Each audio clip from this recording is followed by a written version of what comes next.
ये आपको कैसे मालूम पड़ेगा?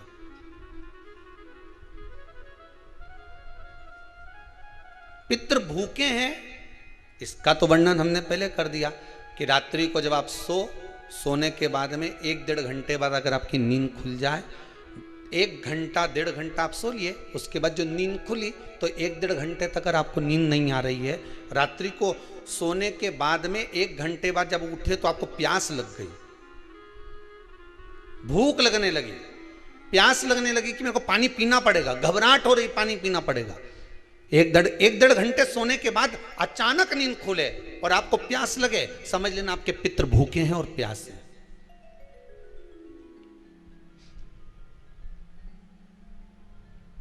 वो भूखे और प्यासे हैं, उनको जल की जरूरत है।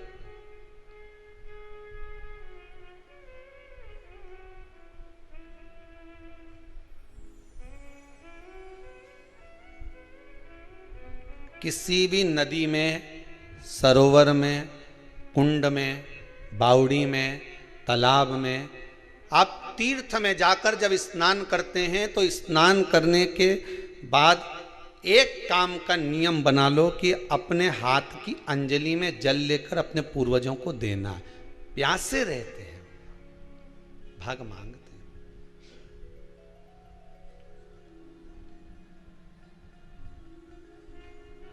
भाग प्राप्त करना। 3 वृक्ष पितरों के तुल्य हैं। नैमिषारण्य की कथा में भी कहा था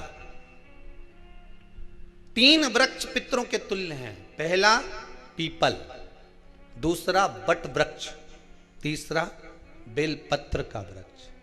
ये पितरों के तुल्य हैं।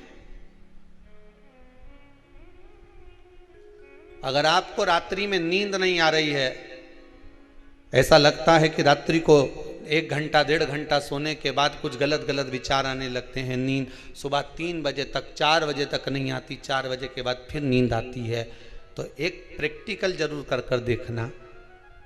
एक प्रैक्टिकल करने में क्या जाता है, प्रयास करने में क्या कुछ जाता है क्या? प्रैक्टिकल कर देखना कि कहीं सीओर वाला महाराज झूठ तो नहीं बोल रहा, तो प्रैक्टिकल करने में कुछ नहीं जाए। 1 लोटा पानी लो, उसमें थोड़ा सा कच्चा दूध डाल लीजिए, श्राद्ध पक्ष चल रहा है, बेलपत्री का पेड़ या पीपल का पेड़ या बट का पेड़, इन पेड़ के नीचे ले जाकर उस दूध को दोपहर में सुबह 10 बजे से लेकर 12 बजे के बीच में ले जाकर चढ़ा दीजिए। रात्रि को फिर ना आपको प्यास लगेगी, ना भूख लगेगी, नींद एक बार लगी तो सुबह ही खुलेगी। प्रैक्टिकल करने में क्या जाता है? पानी डालने में तुम्हारा कुछ जाएगा? अरे बोलो तो सरी, हमें 10 रुपया का दूध जरूर उसमें, और तुम इतनी चतुर हो, इतना सारा दूध थोड़ी डालोगी, तुम 2 चूल्हे का डालोगे। कहाँ तुम इतना डालने वाली हो है?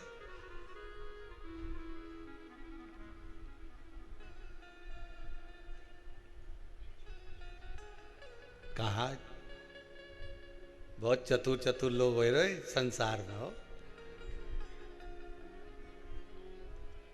भले पूजन पाठ नहीं करे, पर कहीं का एकदम मिलने आ जाए ना, क्या अम्मा जी है क्या पाठ कर रही है, फिर वो भी बैठ गई तुरंत, अभी तो सोई थी,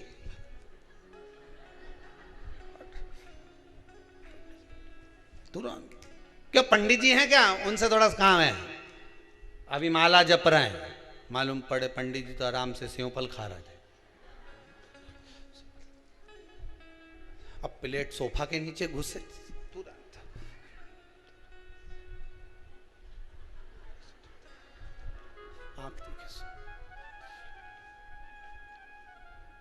प्रैक्टिकल करने में क्या जाता है, कुछ भी नहीं बिगड़ेगा। ये तो बस जल डालोगे तुम्हारा ही कुछ अच्छा हो सकता है, बाबा की कृपा है।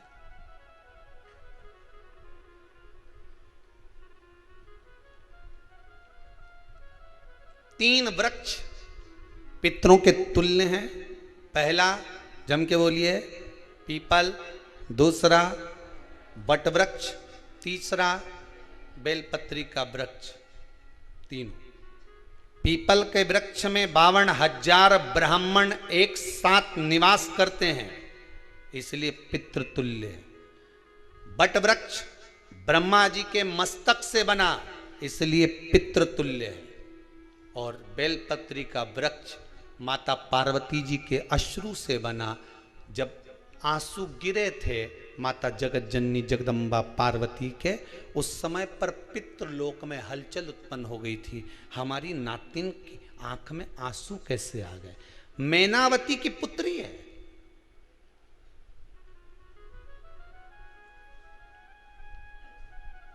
पितरों की नातिन, इसकी अश्रु कैसे गिर गए?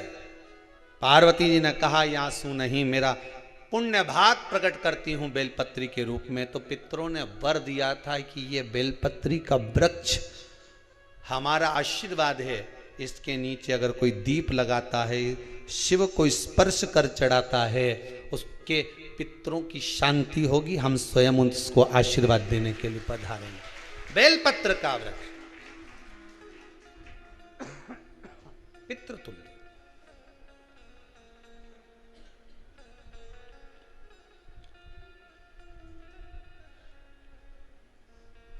तो रात्रि को अगर भूख लग रही है, प्यास लग रही है, तो पितृदोष। दूसरा पितृदोष का लक्षण बताया, घर में कोई शुभ कार्य ना हो, वंश की वृद्धि ना हो। 1 रुपये कमाओ, 1.25 रुपये खर्च हो रहे हैं, पैसा 10 जगह से कमाई आ रही है पर घर में टिक नहीं पा रही है, आया गया, पितृदोष। जरा सी कटोरी पड़ी है, उसके पीछे विवाद चालू हो जाए, पानी ढुल गया, उसके पीछे विवाद हो जाए, या छोटी छोटी बात में घर में क्लेश मचा हुआ है, पितृदोष है। समझ लो हमारे पूर्वज हमसे खुश नहीं है, प्रसन्न नहीं। कोई कहता है गुरुजी श्राद्ध बड़े बेटे को करना चाहिए कि छोटे को करना चाहिए? शिव महापुराण की कथा कहती है, अगर जायदाद का पूरा हिस्सा बड़े ने लिया हो और तुमने अपनी माता का दूध ना पिया हो तो एक ही को कर लेने दो। अगर माता का दूध पिया है और अगर एक अंगूठी भी ली है, जरा सा एक कपड़ा भी अगर सास का लिया है, तो श्राद्ध तो तुझे करना ही पड़ेगा, करना ही पड़ेगा। तूने मेरा दूध पिया है तो बिल्कुल जम के तो बोलो। अगर तुमने उनका कुछ खाया है तो अब एक काम और हो सकता है, गुरुजी वो श्राद्ध अगर हम नहीं करें और बड़े भैया करें और हम उन्हीं के यहाँ चले जाएं तो चले जा, मना कौन कर रहा है? पूड़ी का तेल तू ले जा, खीर का दूध 2 थैली तू खरीद के ले जा। जितना वहां वो सेवा करे उतनी सेवा तुम करो। गलत है क्या? जायदाद का भी तो हिस्सा किया था। सुई की नोक के बराबर नहीं धुआं ने, ईंट इधर खसकी है तो हमारी इधर खसका दीजिए। हमारी बसियत में इतना लिखा है तो फिर बसियत में ये भी लिख के जाना चाहिए था। मैं तो क्यों सबके, तुम डरो मत ही रहे एक भी। जब छोरा छोरी के जब सब सामान, प्रॉपर्टी दो ना, जमीन दो ना, जायदाद दो ना, सारा सामान छोरा छोरी के दो, तो उनके लिख के भी जाओ कि हमारी श्राद्ध कर दे अच्छे से, नहीं तो भूतड़ी बन के सताऊंगी।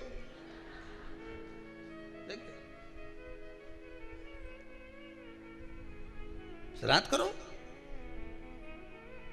कितना दिया तुमको? बोलो, ईमानदारी से बोलना, कितना दिया?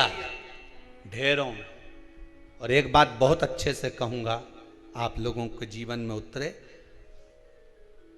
अगर मायके में भाई, मायके में भाभी, मायके के लोग अगर आपके माँ बाप का श्राद्ध नहीं करते हैं तो बेटी भी अपने माता पिता का श्राद्ध कर सकती है। उसने भी दूध पिया है अपने माता पिता का, पर वो श्राद्ध का भोजन कौन कराएगा? बेटी का पुत्र हो, बेटी की पुत्री हो, वो कराए। और नाम वो नाना नानी का ले ले, करे। अगर वो नहीं कर रहे हैं, वो नहीं संभालते, वो नहीं जानते, तो आप करो, तो करे। 2 भाग होते हैं।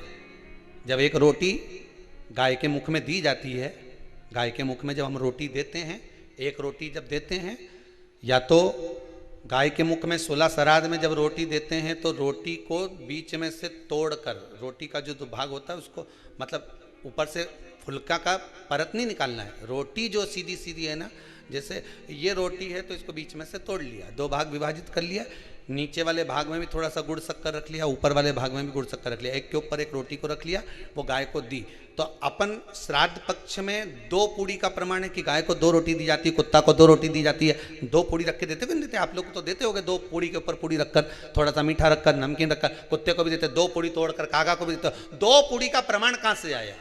2 भाग रोटी के टुकड़े का प्रमाण कहां से आया? श्राद्ध पक्ष में ही ऐसा क्यों किया जाता है? बाकी के समय पर तो कोई ऐसा 2 पूड़ी का प्रमाण ही नहीं, पर श्राद्ध पक्ष में ये क्यों कहा जाता है कि पूड़ी के ऊपर पूड़ी रख दे, उसमें मीठा रख दे, खीर शक्कर रख दे, गाय को दिया, कुत्ते को दिया, कागा को दिया, ऐसे क्यों कहा जाता है? उसका कारण क्या होता है? उसका केवल एक कारण है, जो नारी ने भोजन का निर्माण करा है, जो घर की बहू भोजन बनाई है, जो घर की बेटी ने भोजन बनाया है, घर की माता ने भोजन बनाया है। महाराज, पिता पुरुष एक कुल को तारता है, बेटी 2 कुल को तारती है। जब श्राद्ध पक्ष में 2 भाग रोटी के कर कर गाय को देती है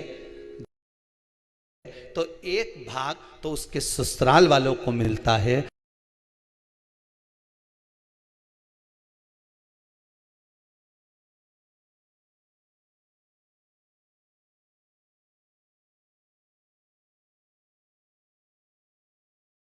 मायके को भी मिले, ससुराल को भी। जब गया जी का पिंड होता है तो नाना नानी सबका स्मरण कराया जाता है। 2 भाग,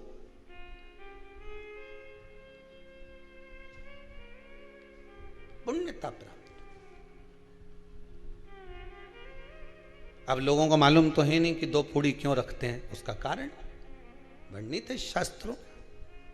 दोनों पक्ष तारने के लिए, दोनों पक्ष का स्मरण कराने के लिए। महाराज, बिंदु प्रेत योनि में पड़ा, चंचुला देवी उनके मोक्ष का प्रयोजन कर रही है, प्रयास कर रही। क्या करा जाए कि इनको मोक्ष मिल जाए? कहा शिव महापुराण की कथा। पार्वती मैया की सहेली बन गई और पार्वती मैया ने शिव महापुराण में प्रेत योनि से मुक्त होने के लिए कहा, तुम रुका जी के यहाँ जाओ, देवऋषि नारद के पास जाओ। नारद जी ने तुमरुका जी के पास भेज दिया। क्यों? नारद जी जानते हैं मैं कथा नहीं कर सकता, मैं कथा सुन सकता हूं पर कह नहीं सकता। कहने के लिए मुझे बैठना पड़ेगा, सुनने के लिए हो सकता है कि मैं चले जाऊं, वापिस आकर बैठ जाऊं।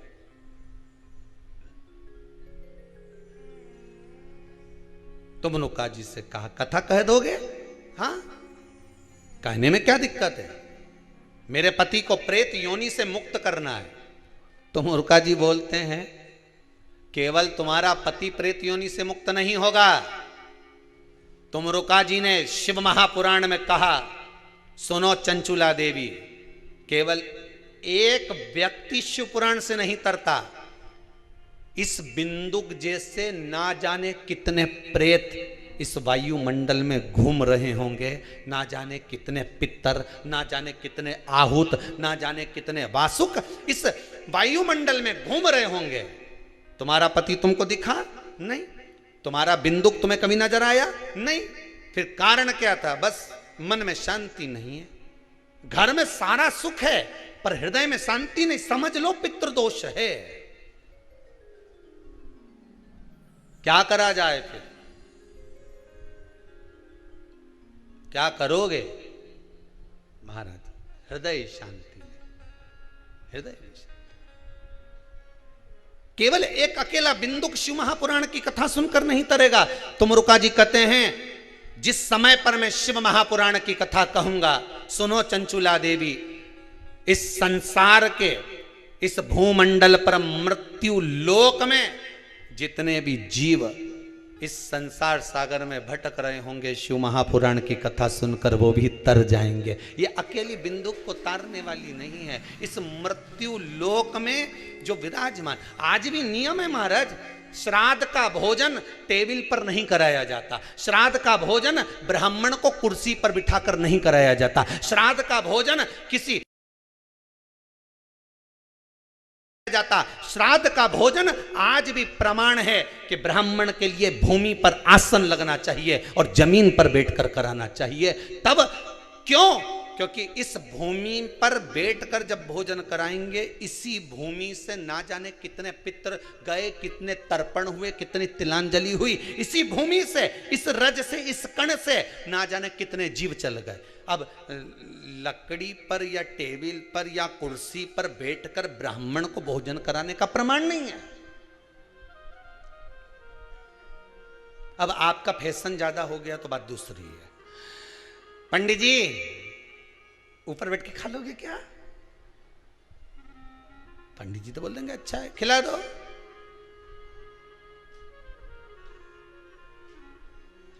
ऊपर बैठ के क्यों? वो झुकने में थोड़ी सी कमर लचक जाए, क्योंकि खीर परसेगी तो झुकना पड़ेगा। अब ब्राह्मण अगर भोजन करने आसन पर बैठेगा, तुम अगर थोड़ा झुककर परसोगी, ब्राह्मण के सम्मुख में आप थोड़ा सा भोजन कराते समय झुकोगी। जरा विचार करिए, यशोदा मैया के घर में संतान नहीं थी। यशोदा जी श्रावण के महीने में श्रावणी करने आए हुए ब्राह्मण को मात्र खीर परोसने के लिए गई थी। 52 साल की उम्र थी, संतान का सुख नहीं दिख रहा था, खीर परोसने के लिए गई।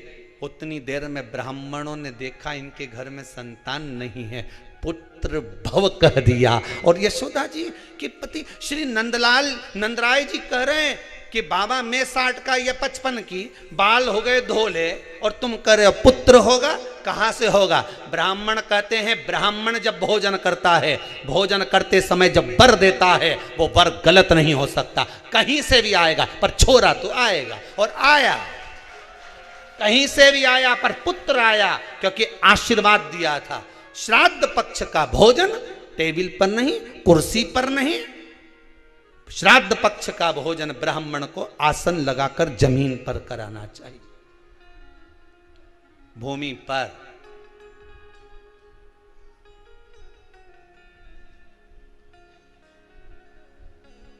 अब आजकल के ब्राह्मण भी थोड़े नीचे,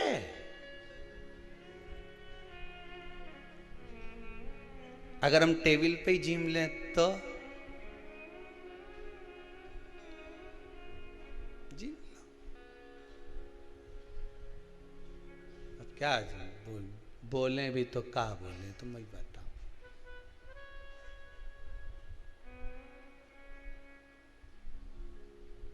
थोड़ा सा भाग भूमि का हो महाराज। तर्पण तिलांजलि सब भूमि पर। हम तो जो जजमान हवन करने के लिए भी जो जजमान लोग नाम लिखाए हैं पितरों के लिए, तो हम उनको भी कहते हैं कि कुर्सी पर बैठकर आहुति छोड़ने से अच्छा है आप बैठो मनानी पर, पहले सबसे पहले भूमि पर 10 मिनट बैठो, पर बैठकर आहुति छोड़ो। उसके बाद भले आप स्टूल लगाओ, कुर्सी लगाओ, आपकी मर्जी, पर 10 मिनट 5 मिनट तो आप भूमि पर बैठो उन जीवों के लिए, उन जीवों के।